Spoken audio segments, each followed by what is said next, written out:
Also, his father owns a factory. That's what he started with. No, but I mean, the thing is, we have these nobles, and I guess they don't own the means of production. They are just bureaucracy. Maybe they seized them. Maybe they seized the means of production. Hey everybody, welcome back to the Stone Face Reactions. I'm Theta, this is Lessons, and we are back with another episode of Legend of Galactic Heroes. We are in... oh god damn it, what are we in? Season 1 of Gaiden? I think... Yeah. We're definitely in the Mutineers, I remember that. I just forgot which subsection of that watch order it's in. Anyway, you clicked the episode, you know what you're in for. Before anything else, though, we have a comment from Heaven72 from the episode The Journey in Search of the Exit. During the reaction, Theta repeatedly asked the point of Gaiden. Aside from the obvious point of providing more backstory for Gang and his friends, you should remember this came out after the main show was done. It was essentially a farewell to characters the viewers had grown to love and care about, allowing us to see them in relatively carefree and peaceful times. The good old days, if you will. You would only feel the nostalgia or weight of it all once you finish the series. Also, despite the series' sci-fi setting, the author was famous for his history novels, and the Legend of Galactic Heroes was framed as an account of historical events, be it in a fictional setting. As such, you would look at the series like how you read any historical fiction, with the awareness that this was but one interpretation and dramatization of actual events. In this sense, this Gaiden was quite meta, a historical novelist who wrote about a historical investigation, in a historian investigating past history by researching documents left by another historian. Oh, that makes sense. Yes. Well, sure, you have to say that makes sense, specifically because you come from across. Where every series is like this is what we think happened in the past. I mean, yeah, that's kind of what happens in real life too. So, you know. Yeah, well, we're not talking about real life, though. We're talking about fiction. And you come from another fictional background, which does the same thing. Hey, let's look at the other thing. We'll make a movie about it, and we won't know if that movie's canon or not, because the movie will both exist in universe and will be a thing we'll watch. But other characters will talk about watching that movie in universe. Yeah, and? I don't understand why you're confused and why you're not on with this with me. I'm hyping up your show, and you're, like, confused and not with me on this. I am with you. I mean, in the sense that I do like the idea with you on this, like, yeah, and because it feels like you feel like that's a failing of the show. I didn't say that. I said that's where you're coming from. I'm like, hey, everything this guy's saying, it's that show you love, and you're like, so fucking what? Like I'm picking a fight with you or something. I like met you on the street and I said Star Wars is cool, and you're like, fist fights at dawn. I'm like, what?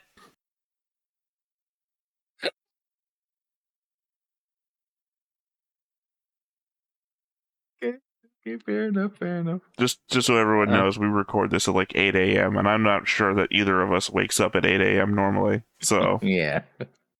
What I meant to say, I think that's a good quality because it gets a sense of it's not everything is neatly tied up. People have, like in real life, there's questions and confusion about the past, whether it's the immediate past or the more distant past. And there's things like propaganda. And yeah, the confusing thing about Macross is that they have used elements in the future because you have the meta narrative of the people who made the movies. Like, oh, we like these designs. Let's keep using them. There's also another aspect as well that I suspect has to do with copyrights and international copyrights and all that. I don't want to get into that. And as well as, oh, by the way, we made this movie. This movie has changes a lot of the things. I mean, changes the entire story in many ways. It's retelling of the story. Do we ignore it? It's like, oh, we just made a movie and that's it. Or do we incorporate it into the narrative? And they said, sure, we'll incorporate a narrative saying that's an in-universe movie. Battletech did something very similar. There was I don't know, it didn't last a season, less than a season, Battletech animation show. It was supposed to be during the invasion of the clans to the inner sphere. People who know the story of Battletech, if not, check out Tech Talks Battletech. It'll give you the whole rundown. Don't worry about it. Plenty of videos about that. And they made this, and it was very silly because it literally people complain about CGI. Like the CGI in that show was like very basic. Like it had like when they went to CGI battles, it was like in this dark space with a grid floor, and the mechs were moving, like this. And the story was very, Saturday morning cartoon. I'm American Saturday morning cartoon stuff. The Roughnecks cartoon for Starship Troopers. Actually, Roughnecks cartoons was pretty good, I don't know. That was pre. No, that wasn't pre Beast Wars. That was post Beast Wars. I mean, that was contemporary to Beast Wars, but it still had the same kind of problems, Think of it as even more primitive than that, right? Well, I don't know. I don't think there's not a lot of time and space. Sorry, not Doctor Who reference. There's not a lot of time and space for it to be more primitive because the company that does the first Rainmaker Studios, with Reboot. Sorry. I'm sorry. I shouted it out. I had to do the tap. Anyway, they go from Reboot directly to Beast Wars. So the first company to make the first computer generated cartoon immediately goes to Beast Wars. There's like not a lot of variance in between. But in this show, in the Battletech show I'm talking about, compared to say Roughnecks, the battles were CGI. Like in Macross Frontier, where they have all the mechs, that's CGI. But then the regular characters were hand drawn in Western animation, and they had these, they had this guy who was like classic, Saturday morning cartoon villain, like, oh, I'm gonna conquer the inner sphere, and you refused my bachal and all kinds of stuff. But people were like, okay, so people who literally of that era, I know a bunch of ones. Like Line Barrels of Iron is the anime version of that, which I always use in my example of bad. In that, the mech fights are CGI, but everything else is regular animation style. I also remember explicitly or implicitly the oh god, I always want to Hypernauts. Hypernauts would be the live action version of that, which is the odd show. Then that's a space exploration escape, like Voyager type show that also has BattleTech mechs in it. Yeah, that was supposed to be a live action. It had connections with BattleTech, I think. It had no connection to BattleTech. They just ripped off the design like everybody else was doing at the time. Because, every time they needed to go down to a planet, it's like, let's jump into a... Oh, shit, what is the design everybody stole? Mad Cat? It might be the Mad Cat. No, I don't know. I can't remember off the top of my head. Have you played Clans yet? Yeah, I started. Yeah. When you're doing when you're doing the test to get what was it, Star Commander? Yeah. What's the last one that comes out that kicks your ass? That's a Timberwolf / Mad Cat. Yeah, Mad Cat. Then that's the one when you're when you're watching Hypernauts and they need to go down to a planet. They jump into a Mad Cat. That way, whenever they get into a fight, there's some reason playing Mech Warrior. Yeah, I remember watching Hypernauts. Like 3 episodes, I think it was. I don't know. I think it was like 5 or 6. Yeah. I remember I really wanted to record it at the time, but I wasn't allowed to. This is to tell you how old I was. But I was trying to VHS record the damn thing because they were playing them all back to back, and I'm like, I want to record it, and they're like, no, go to bed. So it was like that. So, and what they did was, again, it's a in-universe Saturday morning cartoon by in Delirium, in Fetcom a show, right? And then they made a novel explaining that character exists. That character was a jackass, and he actually ends up trying to countersue the company for putting him in the cartoon as a villain. Right. The only other example of this I can remember, I was bringing them across, just the only one that came to my mind was actually Gundam 00. I think it's at the start of the movie. Yeah, it has to be at the start of the movie. There is a movie in a movie depicting the events of the first 2 seasons, except that they get it all wrong, and that the enemy of the first season is fighting the enemy of the second season in the movie. And it's like, what the? And I knew it was immediately a movie in a movie because it was better than the first 2 seasons. Everyone is super emoting as hard as they possibly can, and it's like, wait a second, that guy never fought that guy. It's like, oh, this is pretty amazing. I want to watch that movie. Well, I'm the guy who roots for the bad guys because I think they're more interesting. So now this is a movie about the 2 bad guys fighting each other. And it's like, wait a second, pretty amazing. But it's essentially the same thing as the Macross example of Do You Remember Love also being a movie in the universe. Yeah. But actually, to the point of the comment, well, the first point of the comment, the one that references me, Theta repeatedly asked the point of Gaiden. I responded to the comment section already about this, but to put it into a video, I know what the point of Gaiden is, in that I've made the chronological watch order list, so I've implicitly known that this is all background material before we start the show. I guess my problem is I don't remember constantly asking what the point of Gaiden was, so I'm just more confused by anything.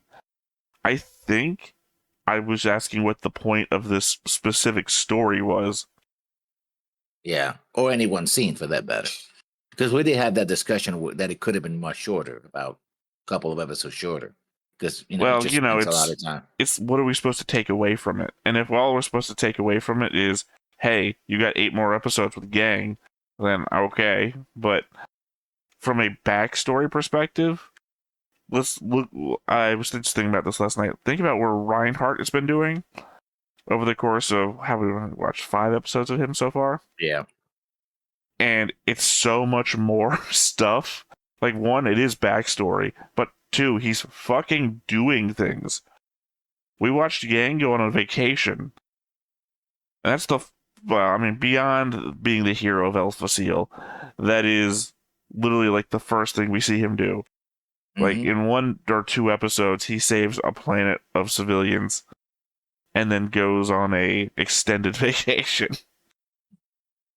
Versus gets a double promotion, of course. Versus Reinhardt, who's fighting for his fucking life every day. Yeah. What seems to be a thing in anime, everybody gets a double promotion. Reinhardt didn't. Yeah. I'm gonna bring up the board because we only had the 1 comment, and this feels like a good transition. All right. Well, I have thoughts obviously written out here, and we tend to do these as the board is up. And you are so quick to leave that board. Yeah, I just want everything. God forbid I have any of these thoughts that are actually written about the board. That's why we combine the segments together, I'll admit I have no idea if I have any about the board. Probably not. I'm just throwing that out there. You are like that. The fire suppressant system on Imperial tanks is insane. It freezes stuff so cold that it froze solid Alliance soldiers in cold-based environmental gear. Like, at that point, you are likely destroying anything you are trying to save by putting out a fire.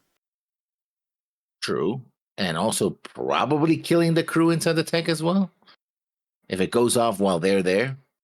Unless, and it's supposed to be removable, so I guess, it's not the automatic fire suppression system. It's the things that they take with them. I don't know. So, I don't know. It could be attached to the system and just removable. It would have to be removable because it has to be replaceable.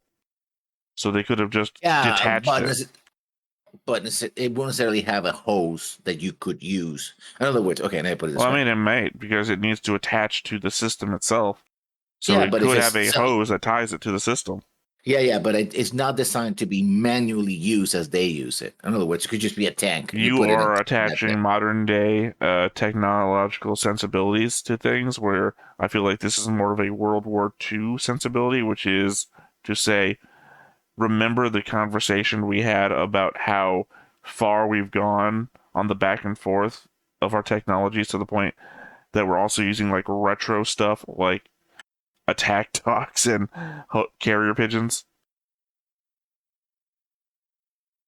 I mean, still, I think The that argument we've already had, we've not had, the show has had, about the fact that Alliance tanks are overdeveloped with like AI shit in them versus Imperial tanks, which have manual override controls.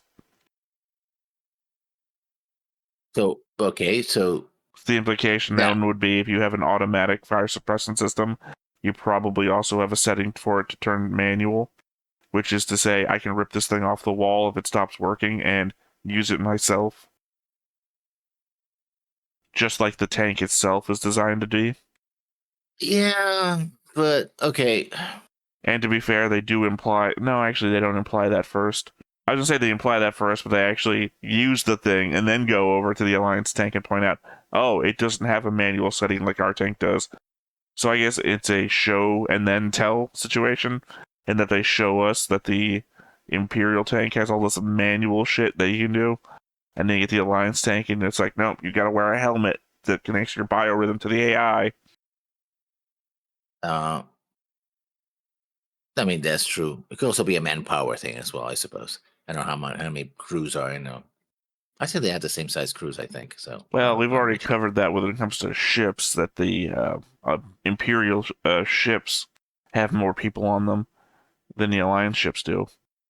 yeah. But I don't think that matters to the tank crews, since that we've seen the inside of the tanks, and they're both relatively the same size. And we saw prisoners that were being taken. So, yeah, it seems like the same amount of people would come out of the tank. So, Either way, my point anyway, was that the fire suppressant system is fucking insane. well, it's deadly. If it works inside the tank, then it will kill you. It will freeze you. Yeah, I guess the idea is that the vehicle is more important than the people inside of it. We can always get more crews, but saving the tank is what's But important. again, it would destroy whatever it hits. You would destroy the tank parts you're trying to save. I mean, it would probably. I mean, it depends on how It's well they freezing people control. solid. That's like liquid nitrogen levels of cold. Yeah, yeah. It You're depends how gonna freeze them, and then someone's gonna go and try to repair them, and they're like fucking crumble. how sturdy the systems are. And God forbid somebody was touching something when they got frozen too, because now you have to separate their frozen ass brittle hand from the frozen ass brittle tank part now. Yeah. Either way, at least you get to injure or kill your own people. In the process. Seems like that's what the base commander should have used to have killed Reinhardt and Siegfried. Yeah. There was an accident. The thing got punctured. Literally, just punctured that thing at some point during the ride. How will you do that without being noticed? Like, I have a little mouse trap that goes. They punches it when literally screwed the entire hydrogen container system on the tank without them noticing. So they're literally already in the area of fucking with the tank.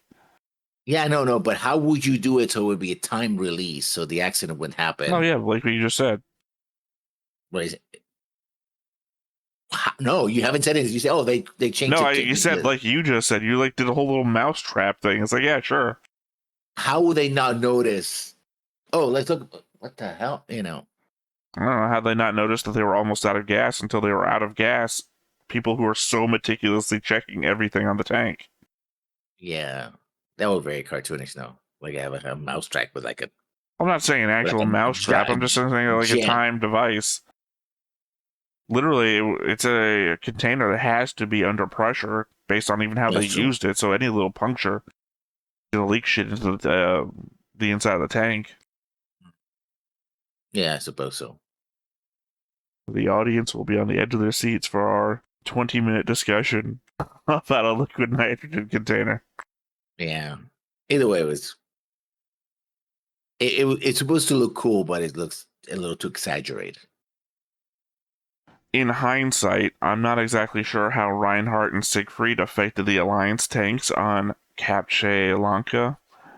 Earlier, we were told that you needed to input commands directly via the driving helmet connected to the vehicle's AI. Later, they said a remote command that shuts down the AI control system, but that goes against needing to have direct access in the first place.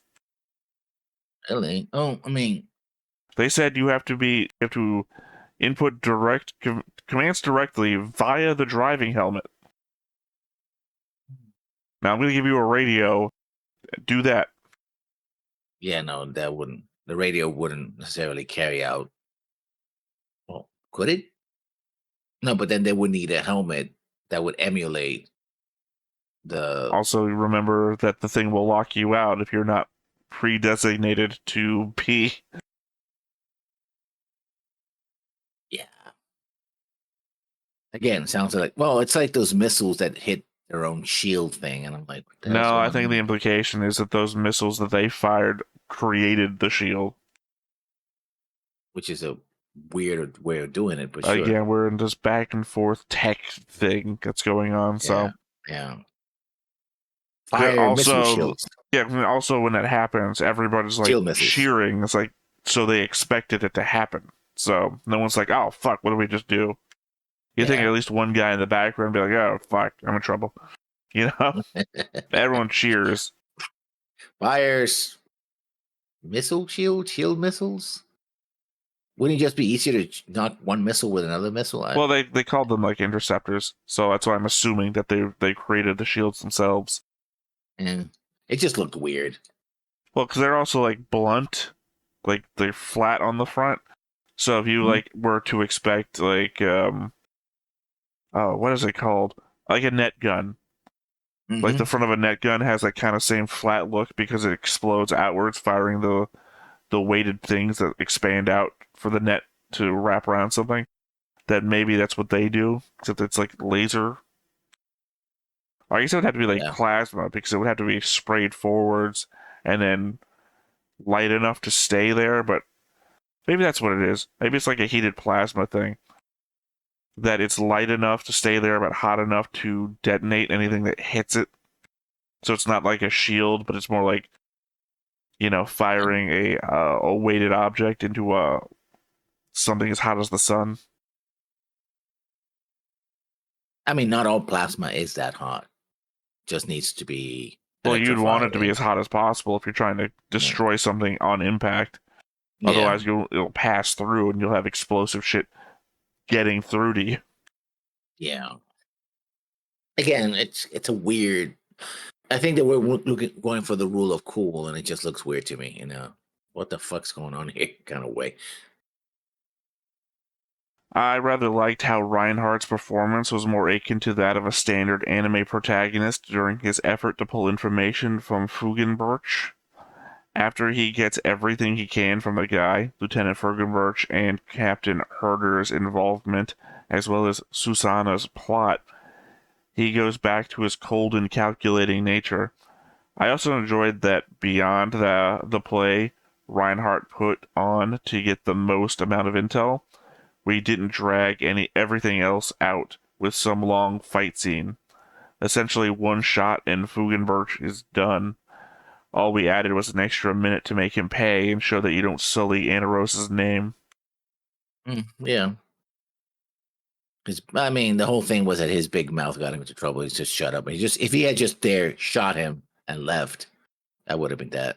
What's I'm saying, Reinhardt is typically like cold and calculating, it feels like. Not very personable on a day-to-day level. But here he's like doing the standard anime protagonist. What do you mean? Oh, Siegfried's dead. He's playing it up. Yeah. Kind of funny. Reinhardt arriving at the battle tells Siegfried to hurry with their plan, as he wants as few soldiers to die as possible.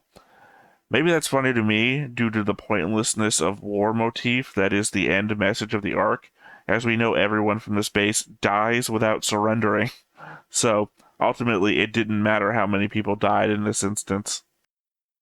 But he doesn't know that. Yeah, So that's what I'm in a saying. in a It's funny. way, no, I think in a way it kind of reinforces it because he tries to save as many people as possible, but at the end, it doesn't matter.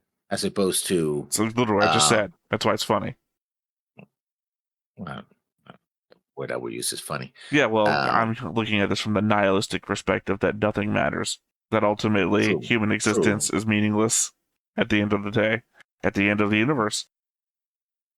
I mean, yeah, I mean, Especially if you believe in proton decay. in long enough timeline, all meanings change or disappear. But within the story itself, I would say that actually makes it more meaningful because his attempts to save lives also kind of show his naivete in a way as well. It's like, oh, some battles I don't are know. meant It's to be won or lost. naivete. In the immediate situations, obviously, I need as many soldiers on my side as possible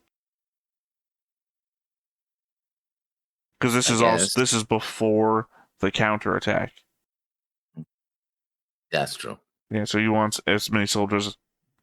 We both laughed at the literally, we're panning up, and half a year later, everyone was dead. They died Yeah, without surrendering. We both laughed because it's like, what?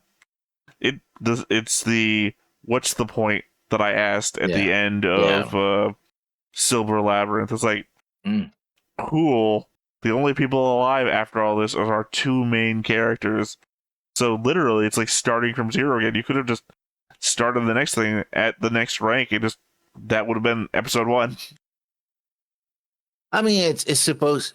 Again, these are supposed to tell us who these characters are and what they're made of. Although, in a way, yeah, Yeah, that's it what I'm could have started saying. I him. understand it's a Yeah. backstory thing, but to make it all so utterly pointless, at least with Yang, Hmm. we could make the argument. I bet we'll see those other characters again. He's Yeah. forming a coterie of people that'll be in his crew later on, maybe. This one is literally, he went to a place, literally everyone's dead. We will never see any of those people again. Reinhardt will probably never speak of this, and Hmm. we will just move on. Oh, he probably say something like, "Oh, remember such and such place? Yeah, I remember. Okay, move on." That's it. I That's doubt probably it. the extent of any conversation with his his manservant, buddy, friend. But Given how far good job. back into his ranking career this seems to Yeah, be, he's yeah, 16 years old, by the way. I don't know yeah. how old he is when the show starts, but it seems like we're gonna be older than 16. I mean, there's still something that it's still something that is designed to also forge their camaraderie in combat because they're the only, all the things that happen they do together, more or less, right? The fight with the guys who wanted to assault, were assaulting the woman, the the plan to they got stuck together in the snow. I think that's the issue. It's not everyone else. This is all a framing device to show, hey, these two guys have been through hell together and they trust each other and they're dependent on each other, and also the relationship with two of them. But that could have been done in like one episode. Hey, one scene could I'm have not done all shitting that. on it, don't take me the wrong way. Also, I think we already get a bunch of that from their backstory inside Mhm. the backstory, Yeah. which is, every time But they pan back to the history as children with Anna Rose and everything like that. Mhm. Yeah. All right. Reinhardt must have pulled Captain Marshall in on the plan before they left the base to launch their assault on the Alliance base, as they were in radio silence ever since they left, meaning that when Herder stopped them to give them new orders while on the way, Reinhardt had already planned for that, especially given that Marshall was commanding a division of the attack himself. The alternative being that Siegfried was a convincing messenger that was able to get Marshall to come back to his location based on God knows what he would have said. Yeah. Unless he also noticed that his commanding officer. There is a scene when the missiles are coming in where the commander's like, and the other guy's going like, "What the hell's wrong with you, dude?" Like literally, he looks at him like, "What? You're panicking now? What the Yeah, but hell's you wrong with think you?" your commanding officer having a little bit of a panic attack is going to Yeah. convince you later on during the counter assault on the Alliance base, when you're commanding an entire division yourself, to leave the front, go wander off into the icy wilds, as it were, to do what does Siegfried say? Come quick, leave your Yeah. command post. Literally, Herder is shooting at a worthless subordinate. Like, who Oh, is? not a worthless Oh, subordinate. he's a very That's low on a the totem pole, Reinhardt. He has he's an ensign at that point, I think. Yeah, but that's the whole issue. That while he is a lowly subordinate, technically he's nobility and has high connections. That's why they want to get rid of him. That's why he's the target of all this, because to hurt his sister, Yeah, but right? how many people are nobility here in this operation? You're going to Does leave the front? No, there's not tons of doesn't seem nobility. any. We know there's so many nobility. We got that from Yang's thing, where the noble guy was just kicking the shit out of some commoner in the prison, and we find Yeah, out there's so many nobles here because all the captured ships were filled with fucking nobles, and like 3 times as many commoners. So being noble, I mean, obviously his connection to Anna Rose, but I don't think that's what they drugged him out for. Like, hey, the guy that has the emperor's like favor, the guy whose sister has the emperor's favor, he's in a shootout with Herder. It's like,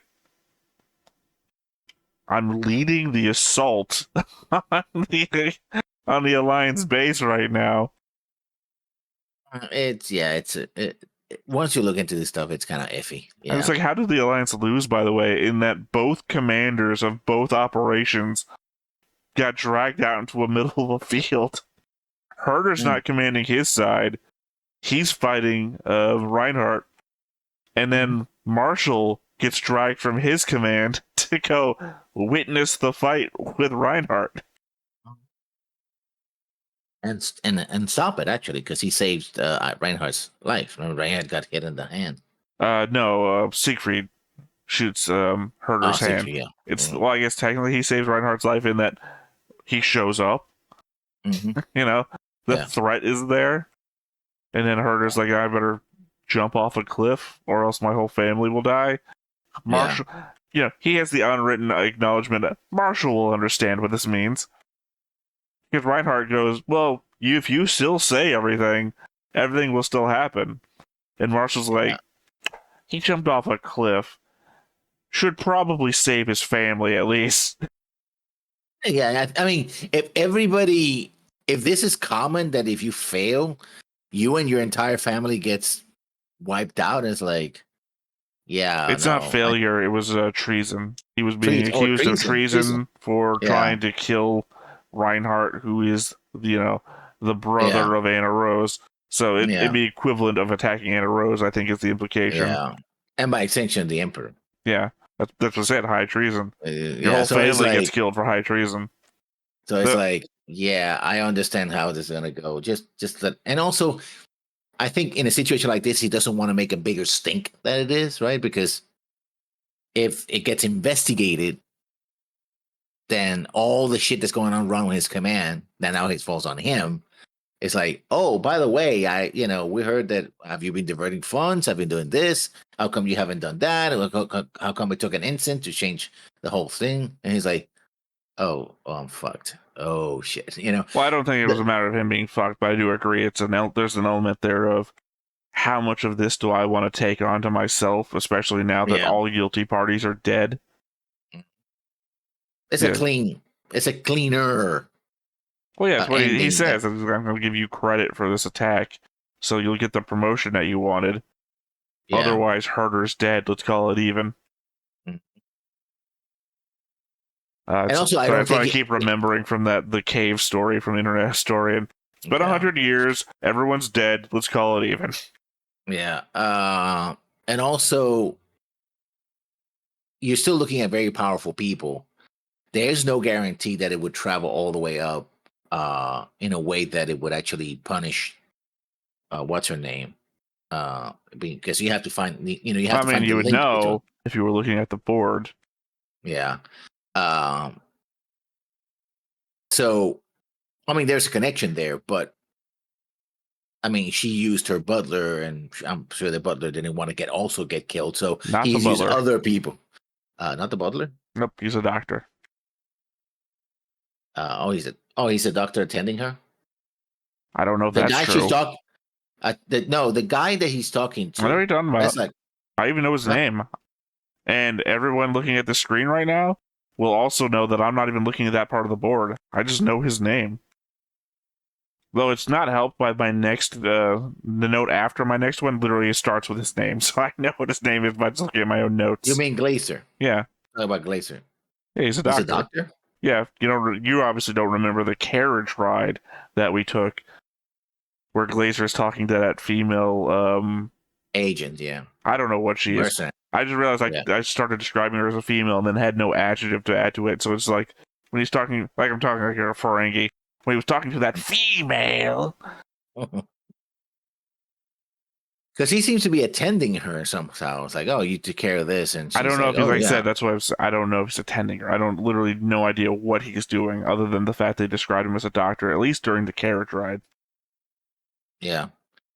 So there's that. I mean, it might be connected to him, but not necessarily to her, which means now the new commander, even though everybody dies at the end, would be on the hook if it becomes a scandal, but not a punishable offense. So now she would be looking for revenge against him. Anybody who's willing to kill this go to this much trouble to kill an ensign would surely, on its way to try to kill this little bastard, want to kill him in the process or hurt him. So he's like, you know what? This is way above my pay grade. Let's call it even. And then, because in a month or two, I'm going to die anyway. So who cares? Well, 6 months, as it were. 6 months, yeah. They keep saying that Capche Lanka has sub-zero temperatures, and while Reinhardt may have known that sending out Siegfried would have been the signal for Herder to show up to try and kill him, exactly how long was he buried under the snow waiting for him? Based on the map, the location he sent them was some ways away from where the assaults were. My man should have some severe frostbite. He's lucky he didn't just die in the snow and was never found. At the very least, it could go some ways to explain why he just let Herder keep shooting at him. He was probably too cold to respond very quickly. Yeah. Remember, he takes off his gear and uses it as a decoy, little scarecrow.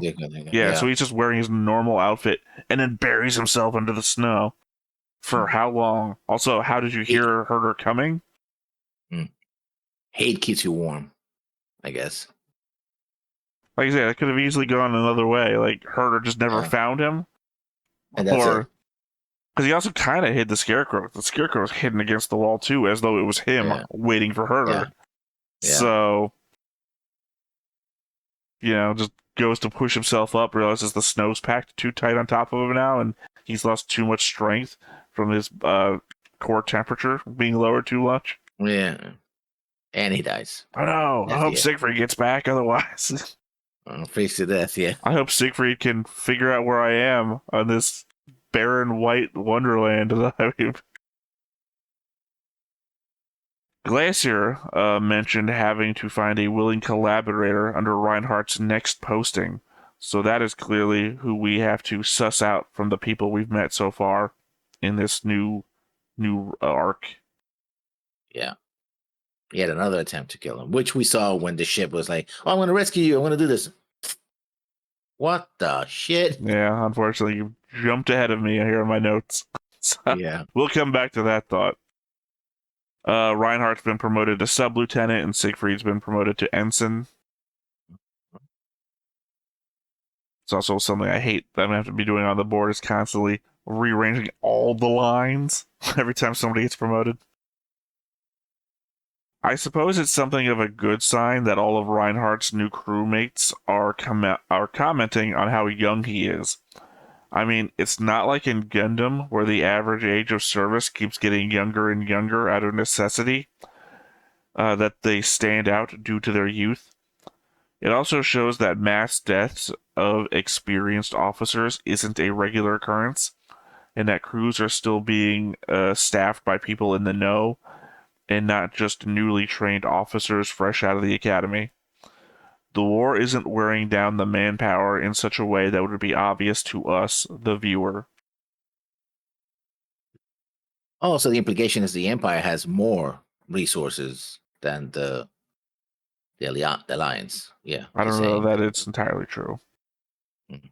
In that we see them typically facing off against one another with like equivalent forces. I mean, it depends on how much. It depends on what you are willing to deploy, but that they can make up their losses, and maybe they have deeper reserves. That's what it is. Now, just because you sent these are your frontline forces, and they're equal size, it could mean the Federation doesn't have the Alliance doesn't have as deeper reach. So if they lose all those ships, they're in big trouble because they have fewer Right, backups. but we've been doing this for over 100 and something years. Yeah. So you would think even if that was the case, then we'd already be done. I guess. Because we'd be meeting equivalent fleet to equivalent fleet over and over again, and then the Alliance would just run out. Like, if we're not trying to overwhelm them and just meeting them equivalent, Mhm. the Alliance would just have to start forming up fleets based on the remains of its destroyed fleets, and they would start running out of fleets to meet the Empire with. Yeah. According to mentions made about different character ages in my timeline charting, Yang Wenli is 7 years older than Reinhardt. Comparatively, Yang got promoted to lieutenant at the age of 20, whereas Reinhardt achieved the same at age 16. Yeah. I mean, again, when you have a superimposed system of nobility on top of everything else, yeah, that doesn't So, surprise me. so you are Reinhardt's enemy. What do you mean? Literally, in the first episode, he goes over the fact that he is avoiding invoking his sister's name to prevent nepotism from, having a way in his rank. So, Yeah, and but you're it's like, it's. well, in a world with nobility, and you're like, fucking nepotism. I mean, You're like the petty it's. officers aboard the Hemlin too. I mean, High Hemlin too. it is still a situation. I mean, okay. For example, okay, I can say, well, I am not going to rely on my rank. And somebody says, here, have a promotion. Unless I turn down the promotion and go like, I cannot accept that promotion because it came by this way. Because he didn't do that. He actually accepted the promotion. Except that the It's only like, times we've seen him accept promotion has been for things that he's done. They don't just like, here's a yeah, free promotion, for being you. It's like, no, here's a promotion for taking out the Alliance base on this planet that we've been deadlocked with them. Here's a promotion for winning a fight in a isolated gulch with 2 bases in it. yeah. So I couldn't But pull out the red versus blue joke at the end. I couldn't figure out how to put it together. yeah. Or you ever wonder if you're really here? Anyway, No, I never wonder if I'm really here, because that's not the quote either. We both fucked it up. yeah. Anyway, You ever wonder why we're really here? why we're here? Not if. Yeah. Anyway, but it's still. I mean, that's still an influence because remember, he's getting. Yeah, He literally, is. it's not. We already covered this with the whole Marshall thing. Why Marshall didn't do anything. We already covered all this. This was Marshall's escape on this. He didn't do it because Reinhardt is a noble. He did it so that Reinhardt got what he wanted, at least something that he wanted, so he'd leave it alone and move on. Yeah, because he didn't want to. But he gave him a higher. Actually, he always has a higher rank than his friend, even though both of them placed very high. No, well, because he started higher rank. He started at ensign, and Siegfried started at sub ensign. Yeah. So there you go. It should be around. It's Reinhard started as ensign and Siegfried as sub ensign, right? That's what you're saying. That's literally what I just said. You repeated what I said. Why is he starting as an ensign in the beginning, even though they graduated from the same academy? He was a. They said that he was like perfect scores or something like that. Like he's a master of his class. I don't know. I mean, the same way maybe the valedictorian gets a better rank. Yeah, I don't think that's how it's supposed to work. I'm pretty sure that should be how it works. I would appreciate a meritocracy where the best student gets a better career after leaving. Yeah, but it's not about you don't get a freebie rank because you have you do in RPGs. Yeah, that's RPGs. What you do get is the opposite of what happened to him. Yep, you get demoted for getting the best. No. Not talking about demotion. I'm talking about posting. He would have gotten a prestigious posting somewhere where he could rise quicker. Like he would be. To be fair, he was there for like a couple of days and he got promoted, so clearly it worked out. Yeah, in spite of everything.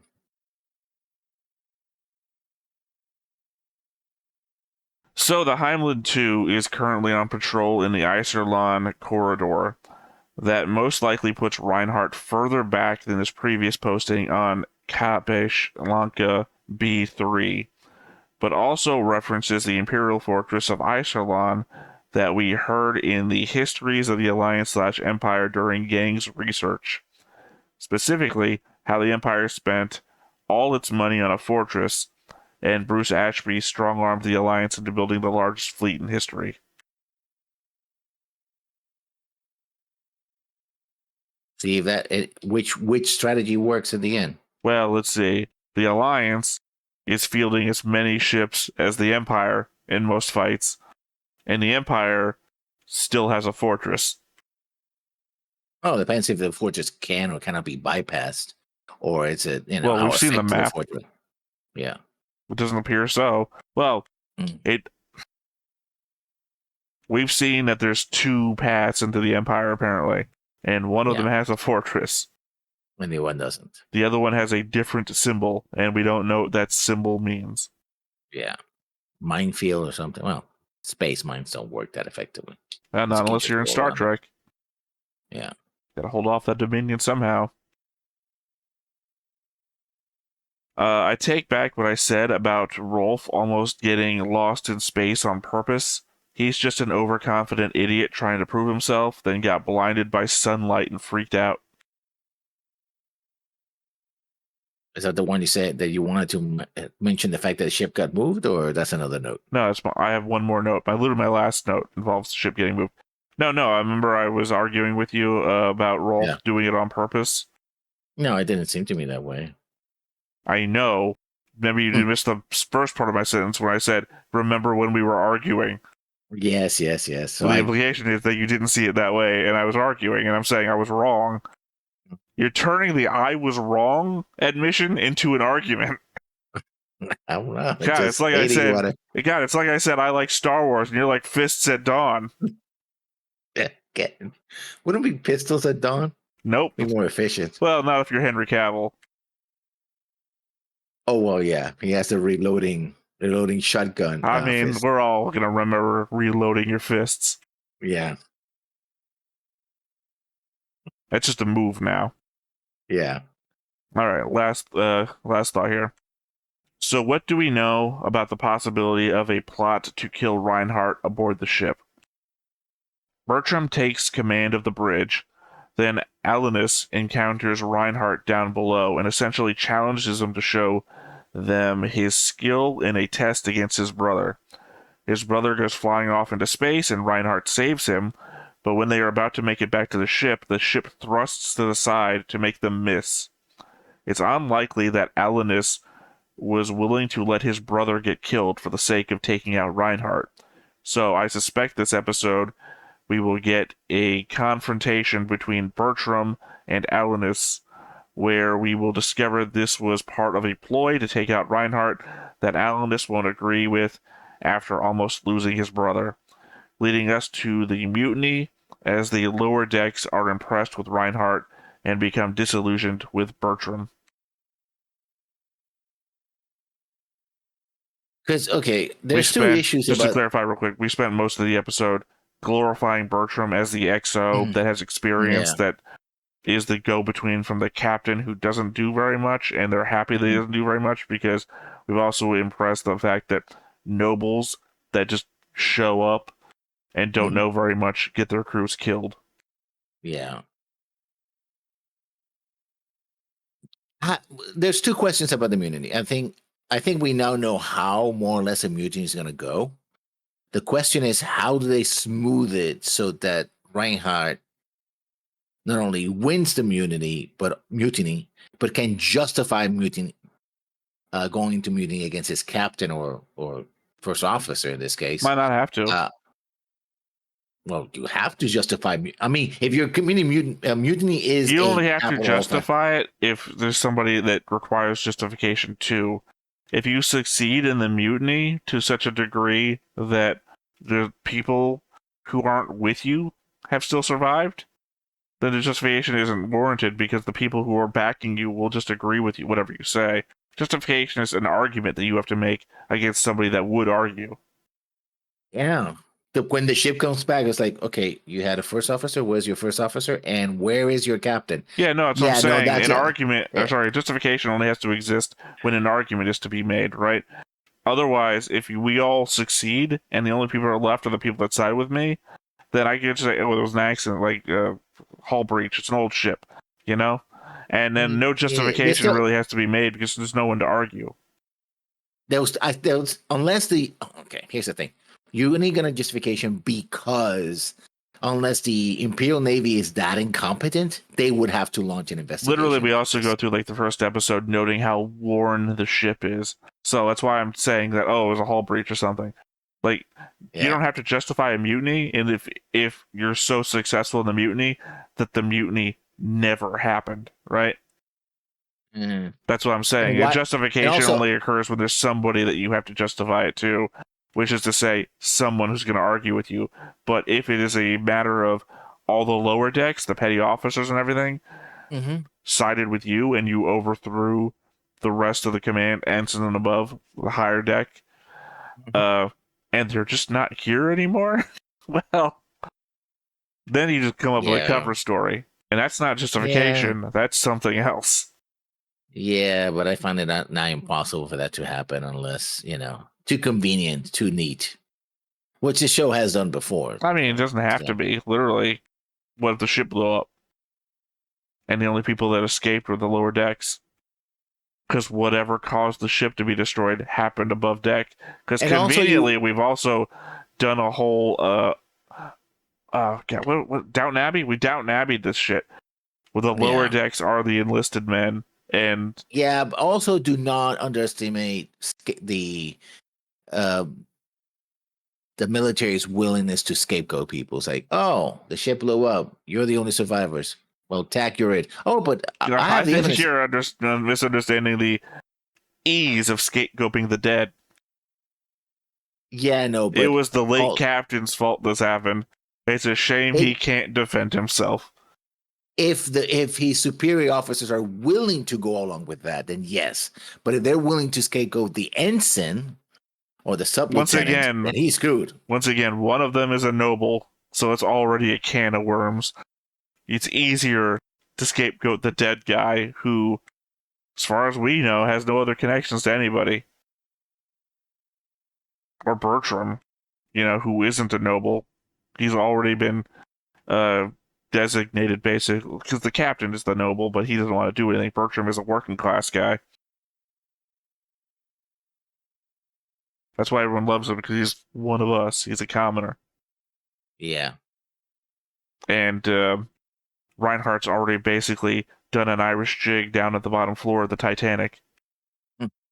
Which, in Titanic terms, means he's cool. He's cool with everyone. It doesn't matter how noble he is. He danced the jig, the Irish jig, with the rest of us.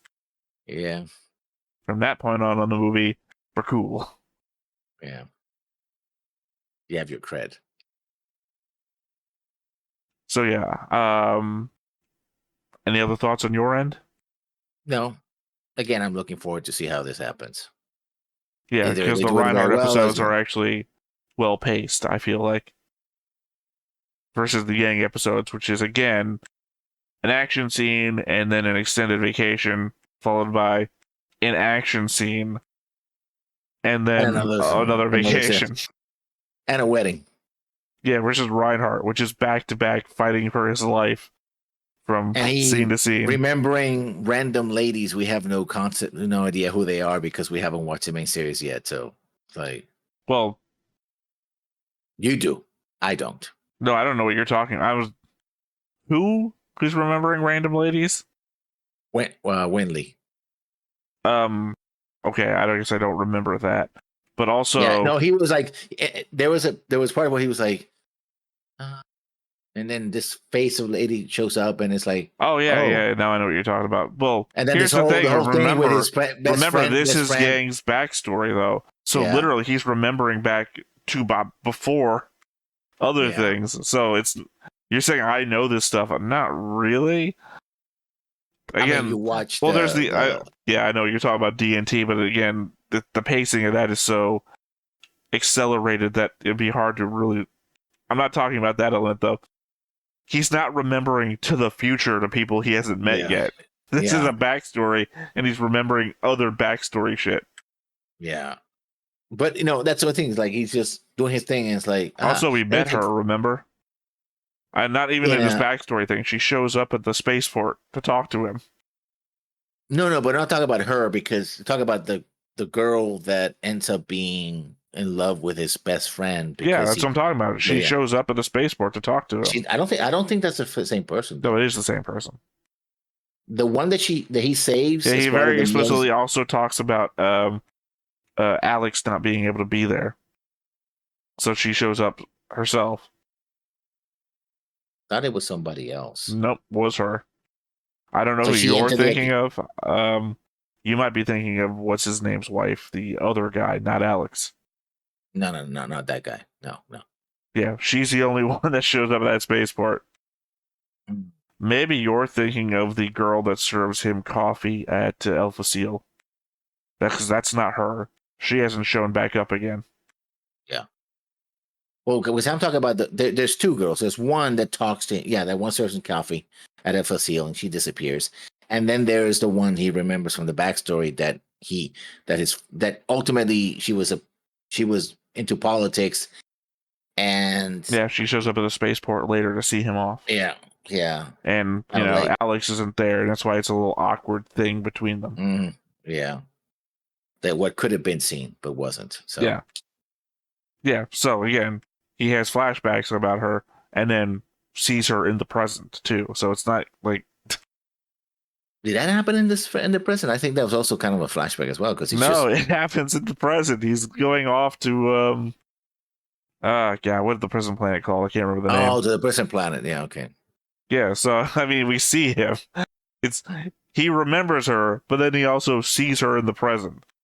Yeah. In the present of the now, in the present of the backstory of the now. This is the backstory. Yeah. Then. Sorry, I'm now thinking of the Spaceballs joke. That was then. This is now. And in a few minutes, it'll be something else. Yeah, sorry. All I remember from that is the Lord Helmet singing, when? Now.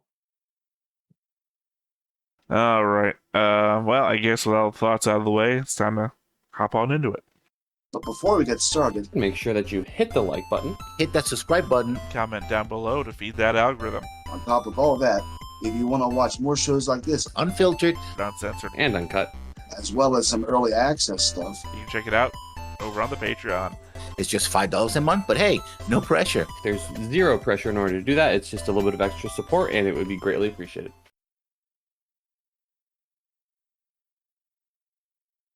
And then Deep Space Nine goes across the background.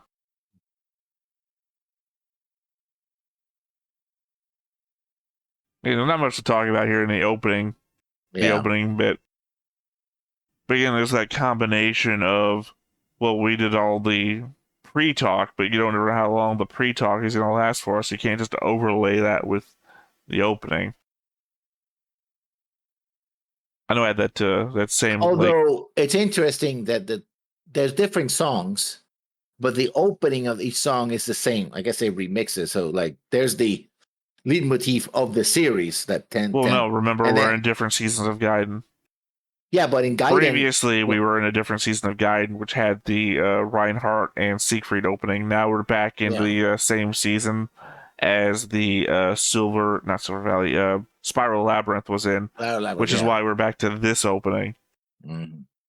So it's not, it has nothing really to do with the characters themselves. It's just that what season of Gaiden we're in. I'm assuming that maybe the other half of Gaiden will have a separate gang opening. Yeah. And they showed her the girl from El Facil, so I guess she's gonna pop up again sometime soon. And that's the girl that was with that met him at the spaceport later. Yeah, he just has a problem with blondes all around. Okay. Because it's also whose daughter? Baker's daughter? No, not Baker.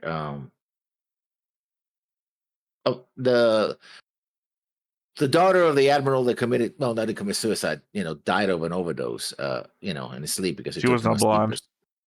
She wasn't blonde. She had dark hair. That I've heard. 帝国歴482年8月、ラインハルト・フォン・ミューゼルとジークフリード・キルヒアイスは駆逐艦ハーメルンツバイでそれぞれの任務に就いていた。So my previous translation said Heimlin. Now it's Hamelin.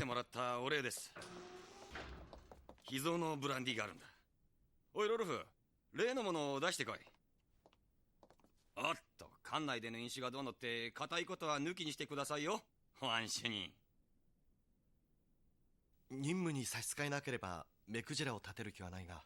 だが我々は遠慮しておこう。やっぱり Not gonna poison us with drink. いや、そうではない。我々は未成年だから。Literally 16. Yeah. こいつは失礼を。つい忘れてました。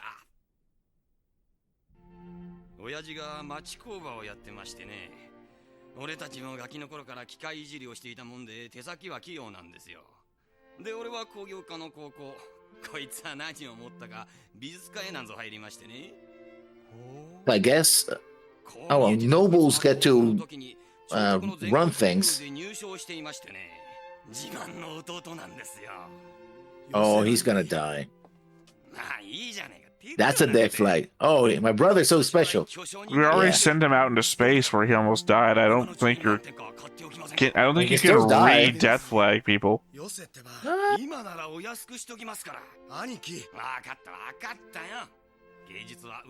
think it's more likely Alanus is probably gonna die. で、俺は軍に入っても公平化を志願したんでさ。うまくすりゃ後方の造兵交渉かなんかに潜り込んで戦死もせずに退役できるかと思いましてね。親父もそろそろ年なんで、俺が工場を継いでやらにゃならんのですよ。ところが、Also, his father owns a factory. Yeah, that's what he started with. No, but I mean, the thing is, we have these nobles, and I guess they don't own the means of production. They are just bureaucracy. Maybe they seized them. Maybe they seized the means of production.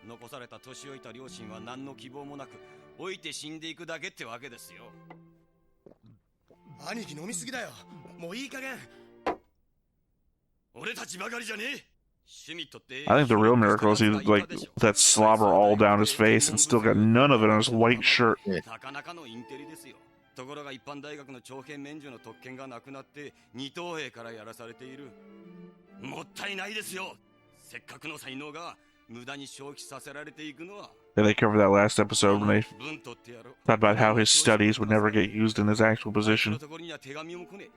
休暇だって国へ帰るでもね。なんでだかわかりますかい？ 天涯孤独の身の上というわけか？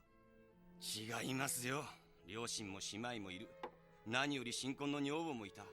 あいつはね、徴兵の令状が来たことを家族に知らせないで軍に入ったんですよ。生きて戻れないことを覚悟でね、蒸発したことにしちまったんだ。そうすりゃ戦死したって家族を悲しませないで済む。蒸発しただけならどこかで生きているかもしれないって家族はずっと希望を持っていられるってね。バカな考えでしょ。俺だってそう思いますよ。でもね、俺は奴を笑えないですよ。I mean, I get his emotion and everything, but at the same time, it'd be a real shock to them when somebody shows up to tell them that their son died in a battle, and they think he's at university. それぞれの家族もある。それぞれの人生がある。今後の可能性だってある。承知しているつもりだ。あんたらしかはね、俺たち兵士に死ねって命令できる立場なんだよ。戦場ってのはそういうもんだからそれはしょうがねえ。だけどね、兵士だって無駄に死ぬのは Not for nothing, but we're all on a spaceship together. Yeah. When I order you to die, I'm ordering myself to die. Well, it depends on what you're ordering and what you do. I mean, the over-under is wherever the ship is, we're all in danger. いや、君たちのことをもっと聞かせてもらいたい。一人一人のこと。いいんですかい。知ったらきっと辛くなりますで。死ねって命令する時が。いいんだ。一人一人に人生がある。それを承知した上で、その辛さも覚悟した上で。I mean, literally, it was his point last time. It doesn't matter if you're a noble or a commoner. When the ship explodes, you're all dust. That's Alanus, his point. I mean, him. あんた思った以上にすごい人のようだ。面白い。聞いてもらいましょうか。It's literally what Reinhardt repeated back to him after they got back in from the airlock. Oh, a month has now passed. アルトミュール恒星系に差し掛かっていた。恒星アルトミュールは極めて不安定な赤色巨星で、恒星系の惑星は全て砕けて幾重もの小惑星帯となって恒星を取り巻き、イゼルロン回廊の中でも難所として知られる中域である。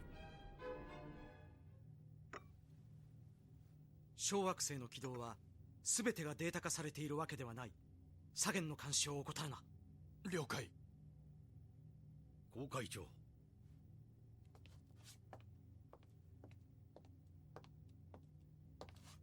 注意、そう肩に力を入れるな。優秀な系からはどう見えるか知らんが、皆それぞれに専門家だ。通常はある程度任せておかんと。I don't know, Captain. They have a habit of juking to the right for no reason. No, but he wasn't on the bridge when that happened. What are you talking about? No, he was somewhere else. I said, what are you talking about? You jumped into an argument already. I said, what are you talking about? You're like, no! No what? No, he said that he jumped, juked. Oh, there no, I didn't say he did. He said that they're all experts, despite what you might think. And I said, yeah, but they have a habit of juking to the right for no reason. I didn't say the captain did. He's talking about the command crew. Oh, there goes the captain. That was an easy red X. Oh, wait, not dead yet. Don't turn him in. Easy promotion if I just lay him on his back. He'll get stabbed deeper. Yeah. To be fair, I'm chief navigator, not chief medical officer. 各部署、被害状況を知らせよ。なんてこった。出力が 40% に落ちた。私は控え室へ行く。お願いする。どうした？これは Dr. Johnson. あとは頼む。副長はどこだ？すぐに来ると思うが。うろたえるな。取り舵いっぱい。取り舵ですか？命令は繰り返さない。しかし領艦は全て面舵を切って離脱を試みていますが。何度も言わせるな。Cool, that means everyone will be shooting at them. 取り舵いっぱい。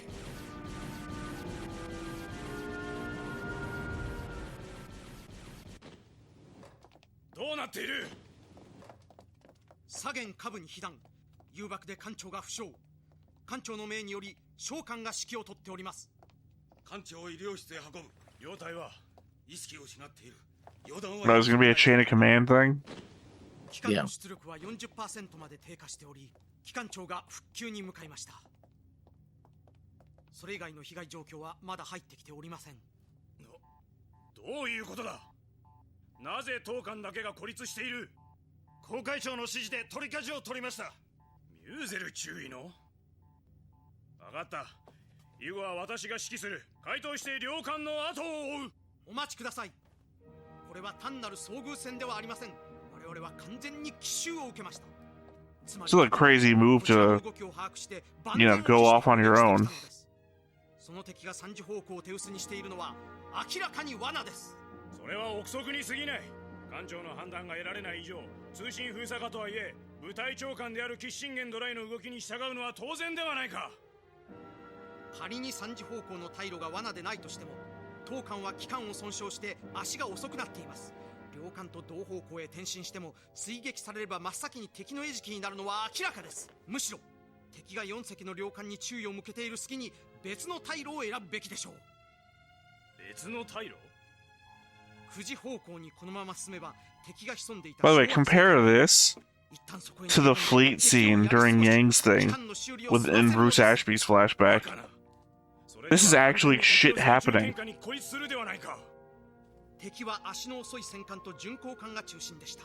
機関が万全になれば駆逐艦の速力なら振り切って離脱する方法は見つかります。異常の空論だ。いや、これ以上の議論は無用だ。いずれにせよ私が戻ったからには私が指揮を取る。今からでも両艦との合流を図った方が機関の修理に支援も得られるというものだ。Not if they're literally between the other fleet and you. 拒否します。 Oh, here we go. It wasn't even... I guess it technically was Bertram, but not really. 拒否します。バカな。艦長は将官に指揮権を委ねると明言されました。引き続き将官が指揮を取ります。詭弁だ。その場にいた最高位の士官だから刑を指名しただけのこと。艦長の不在時の副長が指揮を取るのは当然ではないか。しかし副長の判断には承服しかねます。かえって艦を危険にさらす恐れがある以上、指揮権をお返しするわけにはいきません。馬鹿げている。 Okay, Caesar. 私が指揮を取る。再開通して大きく迂回しつつ両艦との開口軌道を取れ。現在の指揮権は私にある。軌道を維持しろ。ユーゼル注意。副長、後にしろ。 That was a whole let mom and dad fight situation. 私にしろ。注意。どちらでもいいから見てください。味方が。Yeah. 待ち伏せだ。ミューゼル注意の予想通りだ。敵は10隻以上。逃げ切れるか。水雷長。何か。機雷一発に遅延進艦をつけて放出してほしい。爆発は最大。この間の爆沈を偽装したい。だったら一発では無理だ。3発を至近で同時に爆発させればなんとか。Make it so. お願いする。 Oh, literally, yeah, make it so. I guess Star Trek gets it from somewhere. レーダーを停止しろ。基本的なことを忘れるな。レーダー波はこちらの位置も敵に知らせる。フレーベル少尉、通信の傍受のみ解除。了解。了解。 Silent running. Full ahead.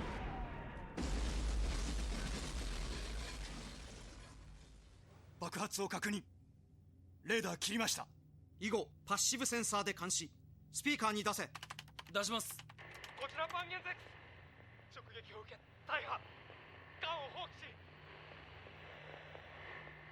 万元ゼ報道せよ。 D 線のの撃沈を確認。万元ゼ通信途絶。こちら第237駆逐隊イゼルロン回廊内で敵と遭遇。キッシンゲンドライ。 Well, there goes the command ship. すべての通信途絶しました。パッシブセンサーで4回の爆発を確認。大きさから見て駆逐艦規模の爆沈と推定されます。 So didn't even accept surrender. 我々はこのまま小惑星帯に Did they have time to give it?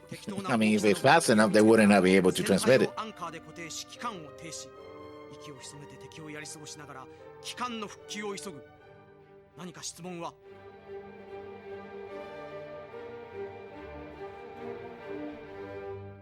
I mean, he didn't like pull a gun or anything, right? Yeah.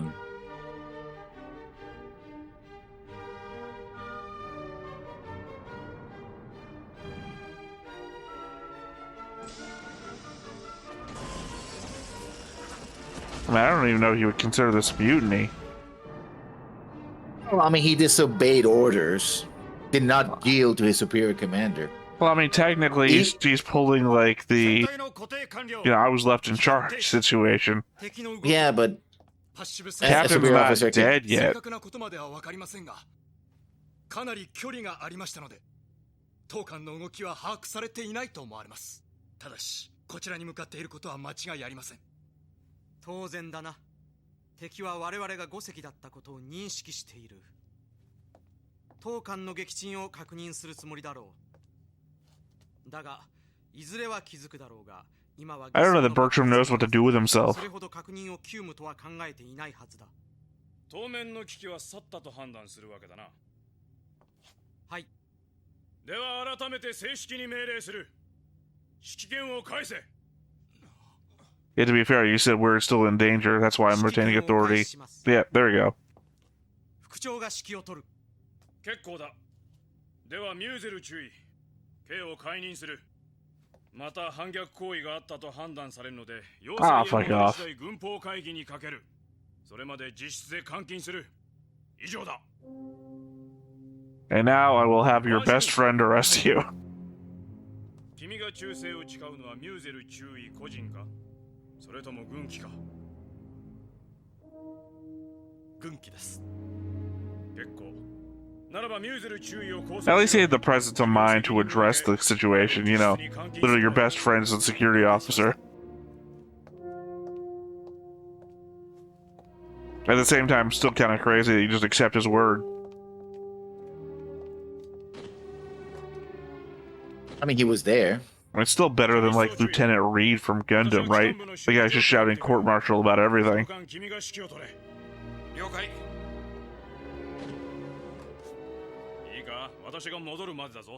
I mean, I think we both agree it's Bertram is the guy who's trying to assassinate Reinhardt. Yeah.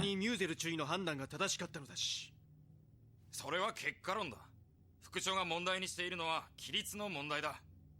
だが規律にのっとって副長の指示に従っていたら、我々も撃沈されていたんだぞ。There you go. It's spreading like wildfire.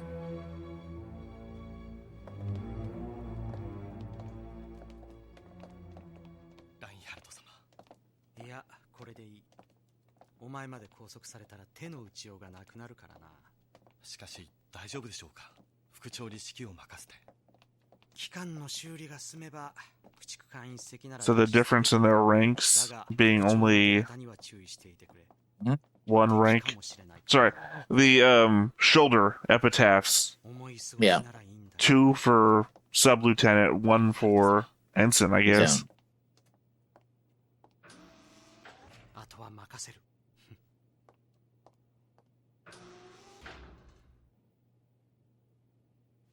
ここで監視しろ。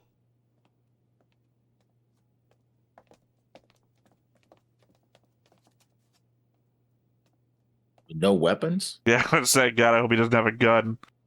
Yeah. Then I guess you wouldn't want well, I say you wouldn't want everyone armed on a spaceship, but then again, I guess boarding actions aren't common. No, I mean, they have weapons that are long range. ノズルが高速用のセッティングで固定されてしまっている。これでは初動から巡航速度まで上げるのに時間がかかる。こちらと伺いましたのでご報告に。ご命令通りミオゼル注意を抗禁しました。ご苦労。下がっていい。召喚も修理を手伝いましょうか。それは助かる。人ではあった方がいい。機関長がそう言うならば。はっ。そこのパネルを見てくれ。いわば低速ギアが使えないような状態だと思ってくれていい。何かで加速してやればいいんだが。Now just gathering intel. Yeah. That's what his friend told him to. すみません。なんだ。報告なら後にしろ。その副長にも聞いていただいた方がいいかと思いまして。何か。ご存知かと思いますが。僕は大学で天体物理が専門でして、非番の時など趣味で天体の観測などを続けているんですが。手短に話せ。すみません。つまりこの恒星系の主星アルトミュールは極めて不安定な赤色巨星ですが、過去のデータと付き合わせながら観測していたところ、表面爆発に周期性があるのではないかと思われまして。周期性？これをご覧ください。To what, hide the ship? Or that we're gonna be radiated and die. We don't have a lot of time. そう言われればそう見えないこともないが、それがどうしたというのだ？これが表面爆発の周期だとして、その爆発によって生じる大規模な恒星風を間の加速に利用できないでしょうか。 Okay. I thought that might have been a thing too, but I thought that was the dumbest of the things I could have thought of. I thought they were gonna like the background radiation of a solar wind to hide their ship as they try to escape. そして恒星の表面爆発によって生じる恒星風に乗って一気に離脱を図るのです。計算上ですが、通常の速度の3倍まで加速することが可能です。ちょっと待て。予定通りに表面爆発が起きなかったらどうなるのだ？逆にそのまま引力から離脱できずに恒星に墜落して燃え尽きてしまうのではないか。それはおっしゃる通りです。ですが爆発は起きるはずです。はず？そんな曖昧なことでは採用するわけにはいかんな。I know that the point is probably going to be that Reinhardt's going to side with him and like, oh, he went to university, we should respect his thing and everything. The thing my takeaway is more from the scene of he's got nothing to return to and he can't ever see his family again. So my thought is, oh, he doesn't care if he dies, unlike the rest of us. もっと現実的な解決策はないのか。こんなところでもたもた加速していたら敵に発見してくれと言っているようなものだ。副長、地球環境へお戻りください。どうした？それがまずいことになりました。敵の艦隊に空母がいるようです。空母が？何隻だ？確認できたのは1隻です。後方で待機していたのが合流したようですが。まずいな。 Is it going to be a repeat of Silverwide Valley that they've stumbled on a major assault that's about to happen? Probably. 帝国歴482年9月2日、駆逐艦ハーメルンツバイは絶対絶命の危機に直面していた。 Reaches over, grabs a picture of Wolverine.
So I'm waiting for the next time on. 帝国軍人としての矜持にこだわるベルトラムは軍機にのっとった自鎮を主張する。 Looks like Siegfried got to him. それを知ったキルヒアイスはラインハルトを救出してこの危機を乗り切るべくザイデルらを味方に引き込もうとするが、次回銀河英雄伝説外伝反乱者第3話、心のくびき解き放ち強き翼今星の海に羽ばたく。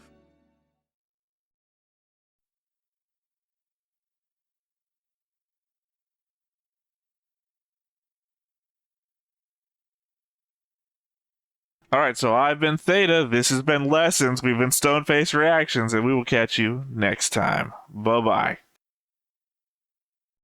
Hey everybody, thanks for watching another Stone-Faced Reactions. If you have an idea of another video we could go ahead and watch, go ahead and put it in the comments down below, and we'll add it to the wheel. Be sure to like, comment, and subscribe, and let us know what you thought about this video, what parts you liked. And until then, we'll see you next time. Is this too goofy?